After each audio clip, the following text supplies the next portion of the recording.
Pessoal, tudo bem? Bem-vindo a mais um vídeo aqui no meu canal. Hoje eu vou contar pra vocês a respeito de uma pessoa que voltou de uma viagem contando uma história tão absurda que todo mundo achou que ele estava mentindo ou exagerando. Mas era tudo verdade.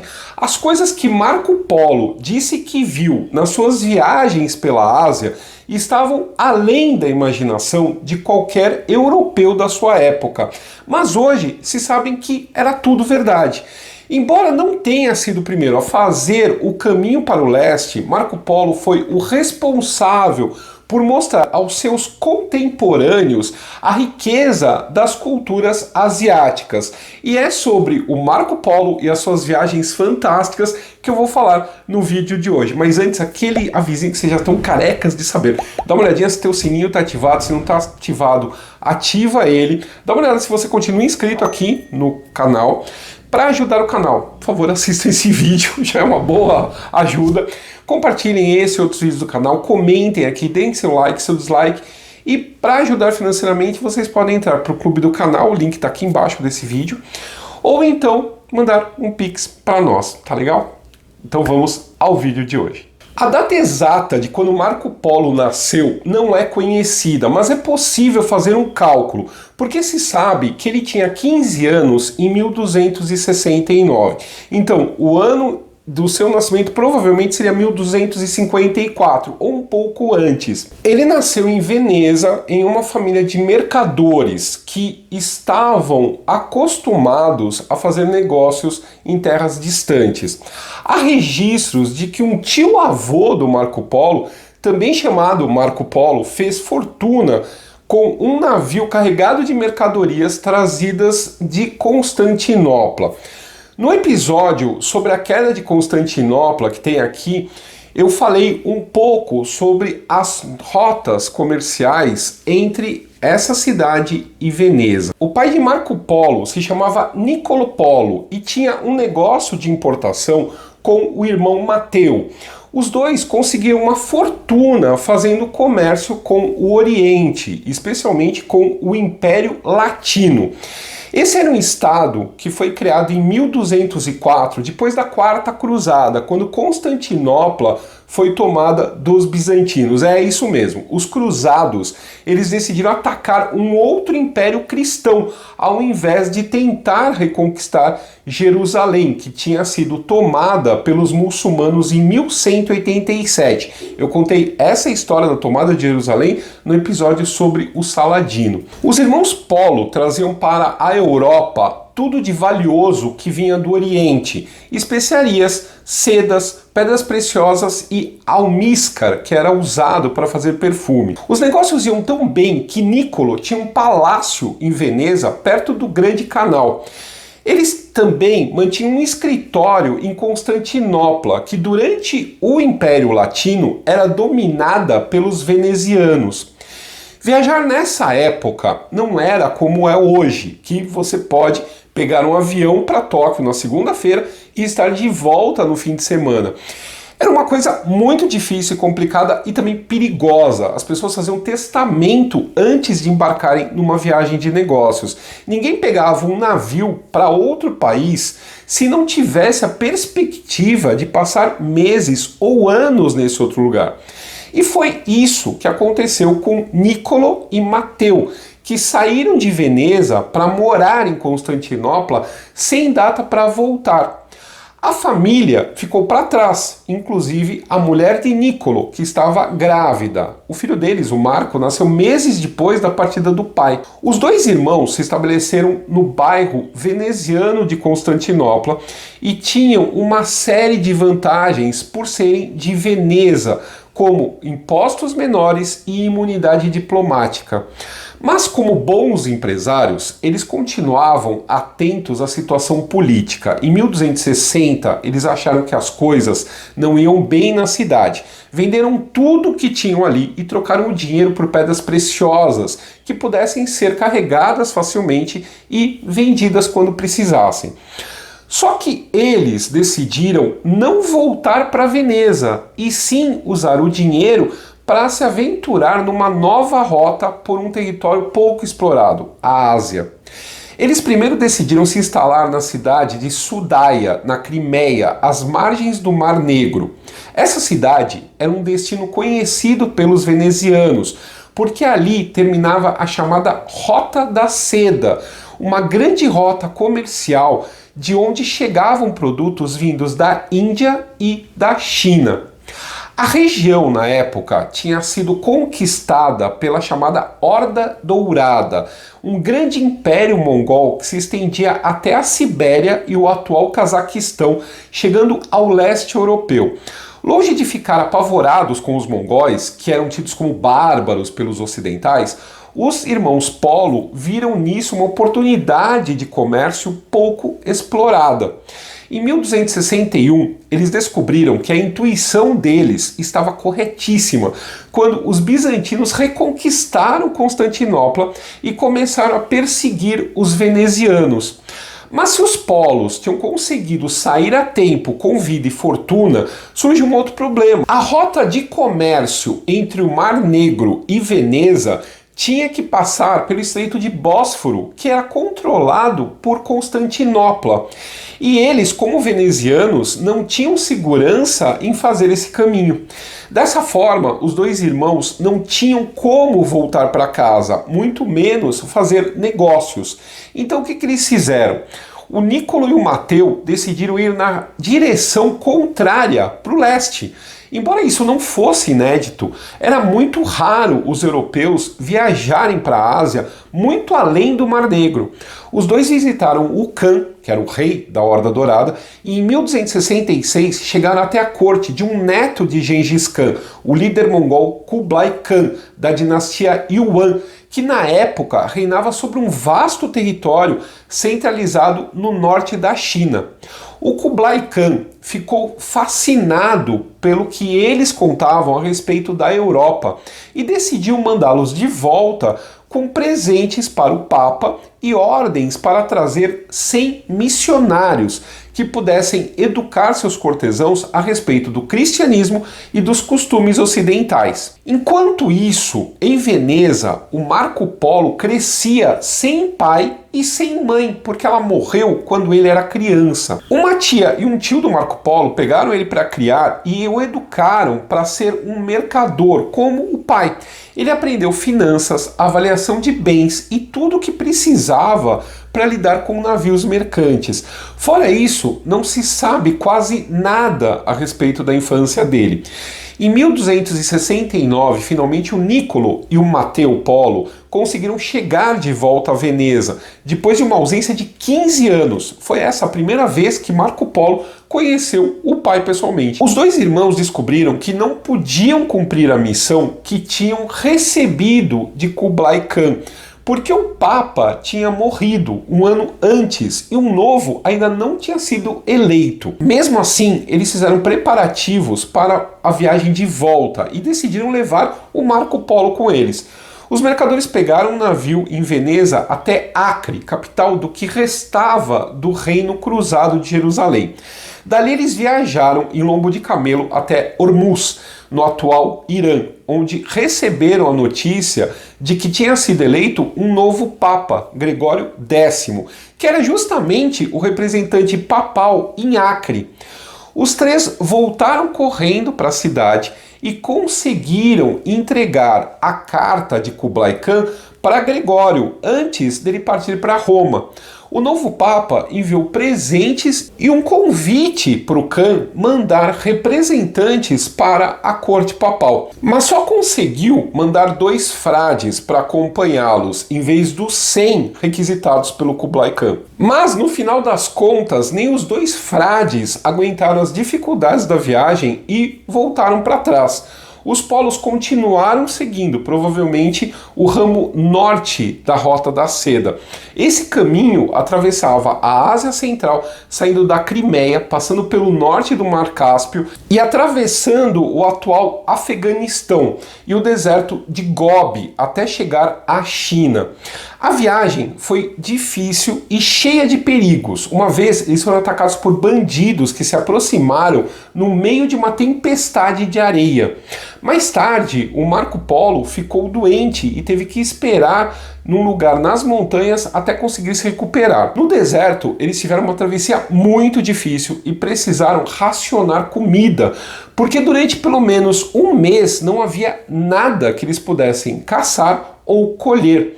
Mas apesar das dificuldades, o jovem Marco Polo ficou encantado com o Oriente e com todas aquelas paisagens, cheiros e costumes que não se pareciam com nada que ele tinha encontrado antes. Eles só chegaram à corte de Kublai Khan em 1274, quando Marco tinha 21 anos. Ele ficou deslumbrado com o imenso palácio de mármore onde o Khan vivia em Chengdu, ou Xanadu, uma cidade fortificada que ficava na atual região da Mongólia interior na China. Kublai Khan adorou receber de volta os seus amigos venezianos e gostou muito de Marco Polo, que ele achou muito inteligente, mas modesto e gentil. A ideia dos Polo era ficar alguns anos e depois voltar com mais mercadorias para revender na Europa. Mas Kublai Khan não queria saber de nada disso. Para mantê-los ali, ele resolveu fazer uma oferta que eles não podiam recusar. Ele deu posições importantes na corte para Niccolo e Matteo e transformou o jovem Marco em um dos seus enviados diplomáticos. Dessa maneira, os três Polo passaram a ter acesso inédito a todos os rincões, não só do Império de Yuan, mas também de países vizinhos que nunca tinham visto um europeu antes, como a atual Myanmar. Eles eram bem recebidos em todos os lugares porque carregavam um emblema de que eram representantes oficiais de Kublai Khan, a Paisa. A Paisa era uma placa de ouro de 30 centímetros de comprimento com uma inscrição que garantia ao portador isenção de impostos no território do Império, assim como direito de hospedagem, comida e cavalos nos postos da estrada. Esses postos eram parte da extensa rede de comunicação do Império.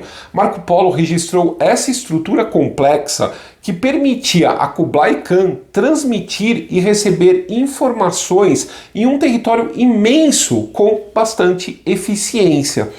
Marco Polo era muito observador e se interessava profundamente em aprender sobre essas novas culturas. Ele registrou várias coisas que ainda eram desconhecidas na Europa, como o papel moeda, e aprendeu a falar várias línguas do Império.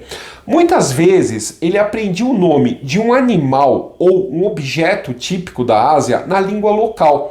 Como não havia na língua nativa de Marco Polo aquele animal ou objeto, ele teve que usar a sua imaginação para descrevê-lo, que é o caso do rinoceronte, que eu vou falar mais pra frente. Com o tempo, Kublai Khan foi confiando cada vez mais em Marco Polo, que afirmou mais tarde ter tido vários cargos importantes e rentáveis no governo. Ele teria sido governador de uma cidade, coletor de impostos em outra e finalmente recebido um assento no conselho privado do imperador. Mas os Polo nunca abandonaram a ideia de voltar para Veneza e finalmente em 1291 eles conseguiram convencer Kublai Khan a permitir a partida. A família tinha ficado em Yuan por 17 anos. O imperador deu então a eles uma última missão: escoltar a princesa Kokoshin para se casar com o monarca de um outro estado mongol, o Ilkhanato, que ficava na Pérsia, atual Irã. A viagem foi feita por mar, saindo do porto de Chinchel, no sul da China, parando nas ilhas de Sumatra e Sri Lanka e depois indo pela costa da Índia até o Ilkhanato. A viagem foi tumultuada e eles enfrentaram tempestades e todo tipo de perigos. Mas depois de 2 anos, finalmente chegaram à Pérsia. 2 anos de viagem. Entre o pedido de casamento e a chegada deles ao Ilkhanato, passou tanto tempo que o noivo da Kokoshin tinha morrido e ela acabou se casando com o filho dele. Segundo Marco Polo, a princesa saiu ganhando, porque o filho do cara que tinha pedido ela em casamento não era tão bonito quanto o pai, mas era mais justo e mais inteligente. Da Pérsia, os Polo seguiram até o Mar Negro e voltaram a navegar, passando por Constantinopla, que já tinha feito as pazes com Veneza, até chegar finalmente em Veneza em 1295. No total, eles ficaram 24 anos longe de casa. Marco Polo, que era um adolescente quando começou a viagem, retornou para casa aos 40 anos. A lenda diz que quando os três bateram na porta do palácio deles, eles não foram reconhecidos pelos empregados, que perguntaram quem estava batendo na porta, e se surpreenderam com a resposta: os patrões. Além de uma coleção de histórias inacreditáveis, os Polo voltaram para Veneza com uma verdadeira fortuna em joias. Na época, Veneza estava em guerra com Gênova e Marco resolveu ajudar nos combates. Ele armou um navio equipado com uma catapulta e partiu para a batalha. Essa nova aventura durou menos de um ano, porque ele acabou sendo capturado pelos genoveses em uma batalha na costa da Anatólia. Marco Polo passou 3 anos na prisão, onde dividiu a cela com o escritor Ruticello de Pisa. Ruticello ficou fascinado com as histórias que ouvia de Marco Polo e decidiu anotá-las. Foi assim que surgiu a obra que o tornou famoso, o Livro das Maravilhas e da Descrição do Mundo, mais conhecido como As Viagens de Marco Polo. Ele também era chamado em italiano de O Milhão, que era o apelido de Marco Polo, mas há 2 versões para a origem, desse apelido. Uma é que o Marco Polo ficou muito famoso nas suas narrativas porque usava a palavra milhão para tudo, o que as pessoas achavam um exagero. A outra é que simplesmente era um apelido de família para distinguir de uma outra família Polo que vivia em Veneza. Esse livro foi provavelmente o maior best-seller da Idade Média, isso antes de existirem os livros impressos. Na época que ele surgiu, para se ter uma cópia, era preciso esperar um profissional chamado copista fazer um manuscrito página por página, o que era um processo caro e demorado. Mesmo assim, milhares de pessoas de toda a Europa decidiram que precisavam passar por tudo isso para ter uma cópia das aventuras de Marco Polo. Tanto que ainda durante a vida dele surgiram traduções em dezenas de línguas. Hoje restam cerca de 150 cópias, o que é um número grande em se tratando de um manuscrito medieval. A língua em que o livro foi escrito era o dialeto franco-italiano, que na época era falado na região de Veneza. Mas essa versão desapareceu e o que se conhece hoje é baseado em diversas traduções para o francês antigo, o italiano e o latim. Todas são um pouco diferentes umas das outras, porque cada copista punha ou tirava alguma coisa, ou mudava uma palavra por outra, ou cometia um erro de grafia. Então é quase impossível recuperar exatamente o texto original. Acredita-se que a ideia inicial da obra fosse criar uma espécie de manual para os comerciantes que quisessem se aventurar em negócios com os mongóis, mas o livro extrapolou o projeto original, que cresceu e se transformou numa narrativa de viagem. Ruticello, que era um romancista, provavelmente enfeitou um pouco a história para dar estilo, mas ela parece seguir com bastante precisão as aventuras narradas por Marco. A obra As Viagens de Marco Polo é dividida em 4 livros. O primeiro começa com um prefácio que descreve a viagem de Niccolo e Matteo Polo, e o restante é dedicado à viagem do próprio Marco pelo Oriente Médio e pela Ásia Central. O segundo livro fala sobre a corte de Kublai Khan e a China.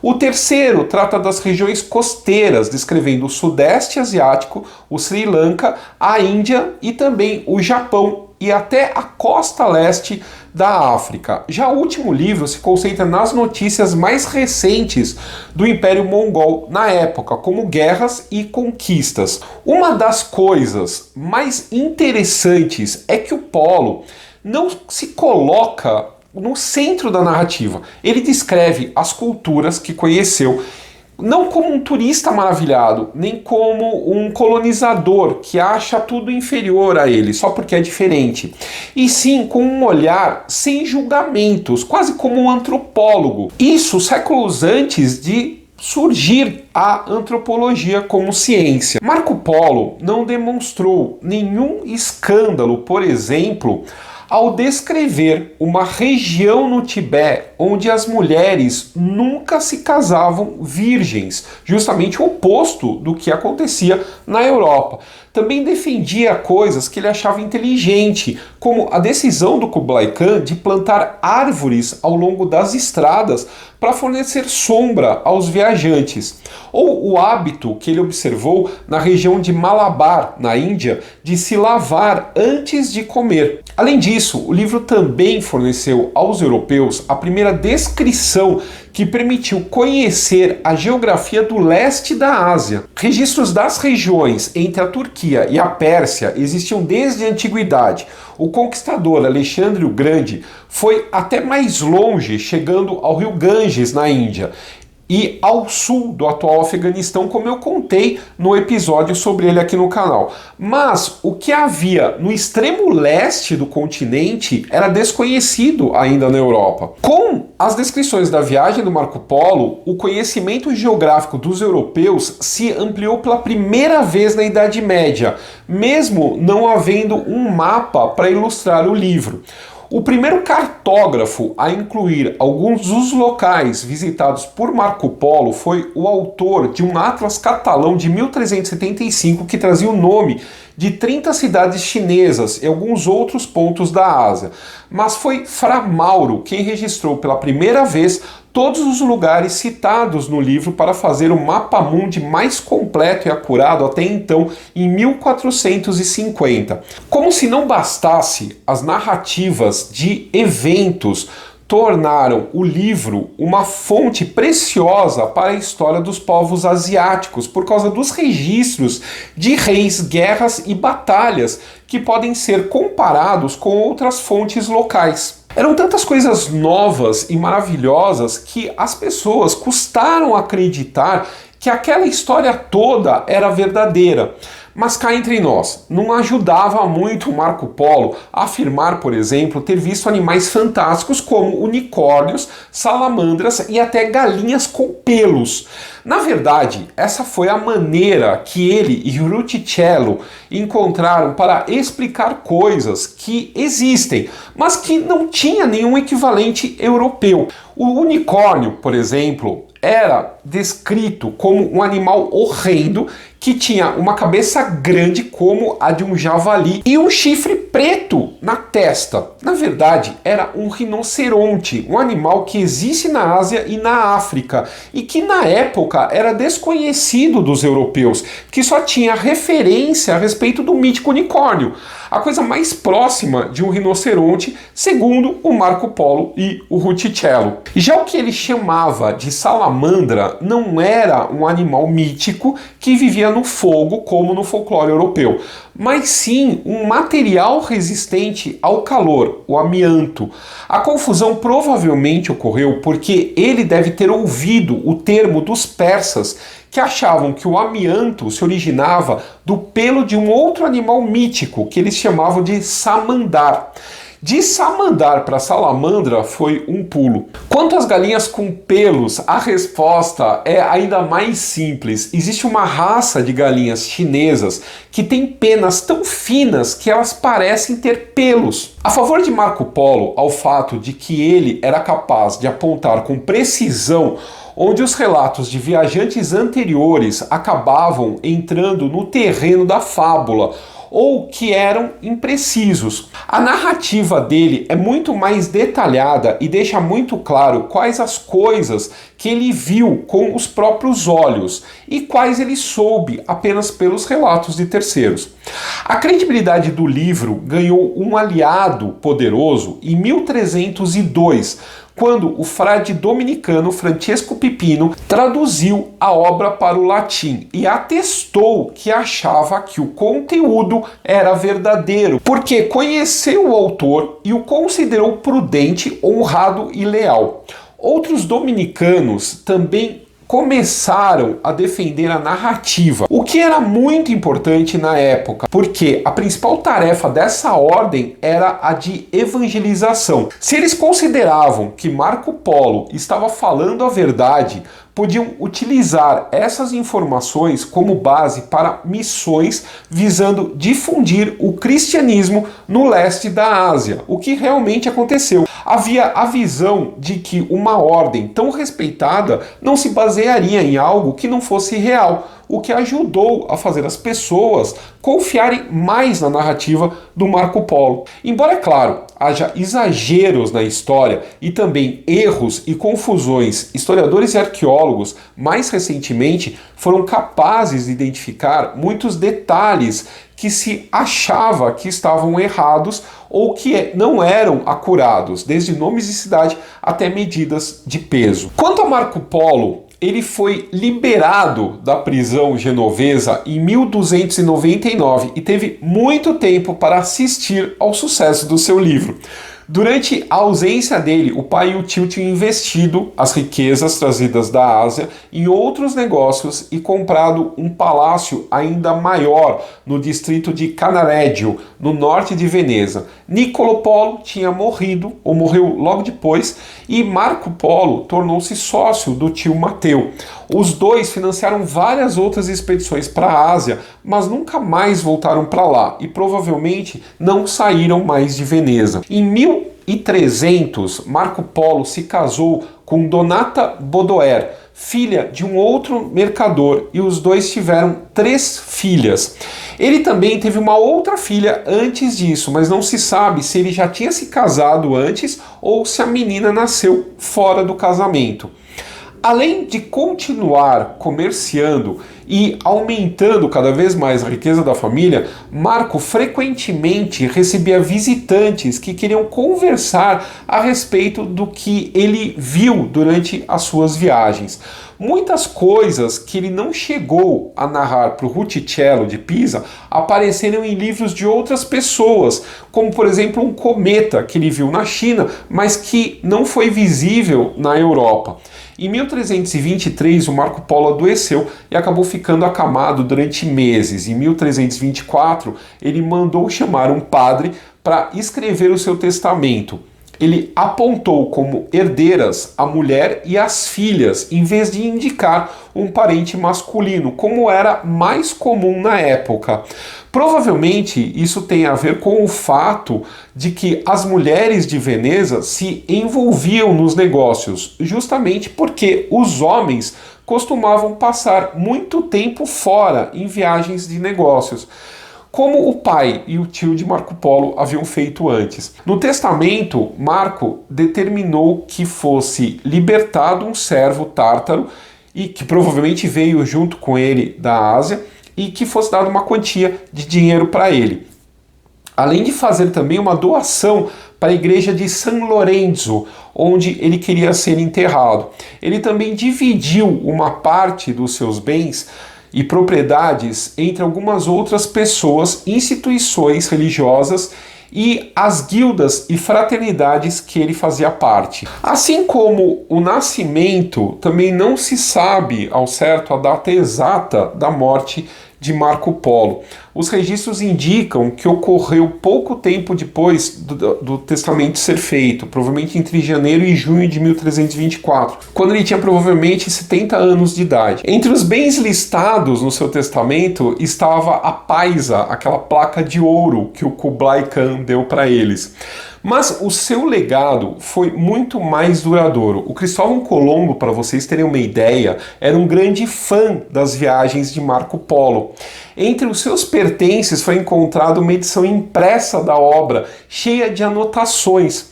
Acredita-se que as descrições do livro ajudaram Colombo a ter a ideia de que o Extremo Oriente pudesse ser atingido viajando para o oeste, através do Atlântico. O que ele não esperava é que houvessem terras no meio do caminho, e não eram poucas terras, era um continente inteiro, né, o continente americano, onde o Colombo chegou em 1492. E aí, pessoal, o que vocês acharam dessas viagens fantásticas do Marco Polo? Eu acho muito interessante. Uma série muito antiga, era uma minissérie, Isso eu era moleque, eu lembro de assistir essa minissérie. E tem uma série na Netflix chamada Marco Polo. E vocês, contem embaixo qual a viagem mais louca que ninguém acreditou que vocês fizeram, o que vocês viram, uma coisa muito estranha, e que quando vocês foram relatar, tipo, ninguém entendeu muito bem o que vocês estavam falando. Contem embaixo aí nos comentários. Um abraço, até o próximo vídeo.